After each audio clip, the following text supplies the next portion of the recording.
نبی کریم صلی اللہ علیہ وآلہ وسلم نے ارشاد فرمایا، تین آدمی جن کی مدد کا اللہ ذمہ دار ہے۔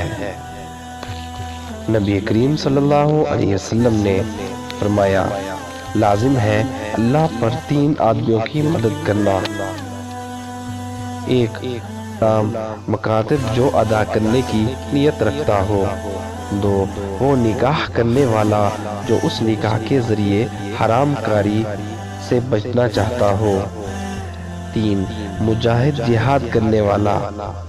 نکاح کرنے والے کی نیت نکاح کرنے میں یہ ہو کہ میں نامحرم عورت پر نظر نہیں کروں گا، اس سے بدکاری نہ کروں گا، بلکہ جائز طریقہ پر صرف اپنی بیوی پر نظر رکھوں گا، اس سے اپنی خواہش پوری کروں گا، تو ایسے شخص کا امدادی اللہ تعالیٰ ہوتا ہے۔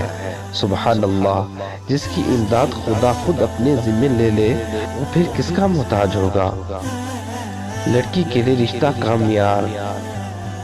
نبی کریم صلی اللہ علیہ وآلہ وسلم نے فرمایا، جب تمہارے پاس کسی دیندار اور با اخلاق لڑکے کا رشتہ آئے تو تم اس رشتہ کو قبول کر لو، ورنہ زمین میں فتنے بڑے فسادات ظاہر ہوں گے۔ یعنی اگر ایسے شخص سے نکاح نہ کرو گے بلکہ مالدار جگہ تلاش کرو گے تو ایسی صورت میں بہت سی لڑکیاں اور بہت سے لڑکے بلا شادی کے رہ جائیں گے، جس کے باعث دنیا میں زنا کی کثرت ہوگی، جس کا نتیجہ موسیٰ علیہ السلام کی قوم کے بارے میں آپ کو معلوم ہو چکا ہے۔